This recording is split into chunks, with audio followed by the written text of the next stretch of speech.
من قرآن کریم نے پہلے ہی شروع میں ذالکل کتاب کہا تھا. اس کو کتاب،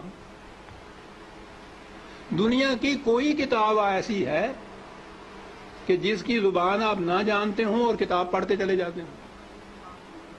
کوئی کتاب آپ بتا دیجیے. زبان نہ جاننا تو ایک طرف، فرض کرو زبان جانتے بھی ہوں اور وہ کتاب کی زبان ذرا مشکل ہو تو آپ ایک آدھ صفحہ پڑھ کے کہہ دیتے ہیں کہ نہیں صاحب میری سمجھ میں نہیں آتی. آپ کتاب پڑھتے ہیں تاکہ سمجھ لیں اس کو. خدا نے بار بار کہا ہے کہ ہم نے اس کو لسان عربی مبین میں واضح طور پر اس کو بیان کیا، لعلکم تعقلون، تاکہ تم سمجھ سکو. کتاب کو اگر سمجھ کے پڑھ لیا جاتا عزیزان من تو نہ ملوکیت باقی رہتی، نہ سرمایہ داری باقی رہتی، نہ مذہبی پیشوائیت باقی رہتی. سازش یہ کی گئی کہ سمجھنے کی بات یہ ہے نہیں، بغیر سمجھنے کے، بغیر مفہوم جاننے کے ان کے الفاظ کا دہرا دینا جو ہے اس سے نیکیاں مل جاتی. ایسا چکر دیا کہ کتاب کا سمجھنا جو تھا، سمجھنا کتاب کا بے معنی ہو گیا. بغیر سمجھے ہوئے اس کے الفاظ کا دہرا دینا عین مقصود یہ رہ گیا.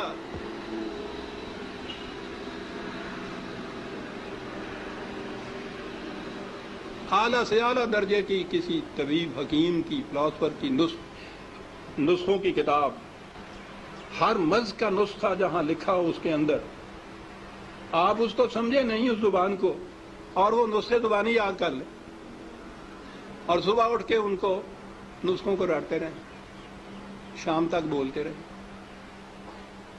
کچھ پتہ نہ ہو آپ کو کہ سونف کسے کہتے ہیں، ترنجبین کیا ہوتی ہے، اور پڑھتے چلیں.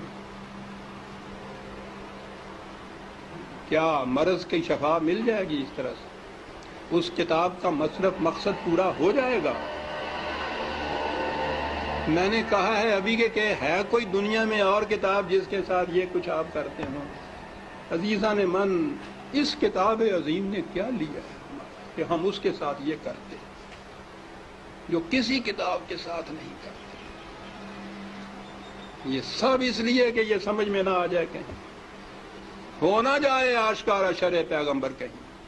یہ آج ہی کی سازش نہیں ہے، شروع سے چلی آ رہی ہے. یہ لگا دو اس لائن کے اوپر کہ دہراتے جاؤ اس کو ساتھ، بغیر سمجھے. نہ وہ آگے جو امام کھڑا ہوتا ہے حافظ، اس کو پتا ہوتا ہے میں کیا لفظ دہرا رہا ہوں، نہ یہ سننے والوں کو پتا ہوتا ہے کہ یہ الفاظ کیا معنی رکھتے ہیں. دونوں ہی مطمئن ہوتے ہیں کہ ثواب حاصل ہوتا ہے اس سے.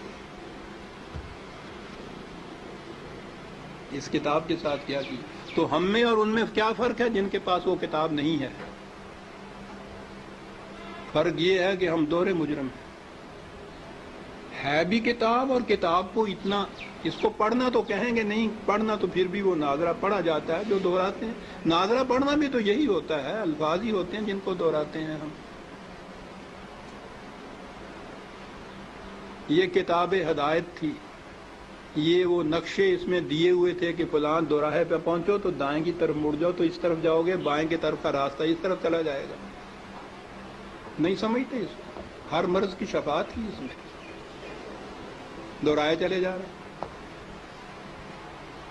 یہ ایک پورا ریلا حفاظ جسے کہتے ہیں، صرف حفظ کیا ہوا، کچھ معنی نہیں جانتے. اسی میں وہ پھر قاری آ جاتے ہیں، حفظ بھی کیا ہے، پڑھتے بھی ہیں، پھر قرأت کے ساتھ گا گا کے پڑھا جاتا ہے.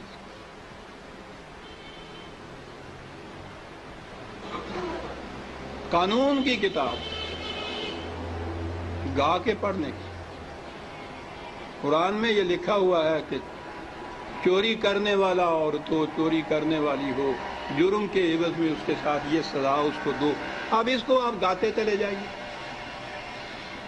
قانون کو.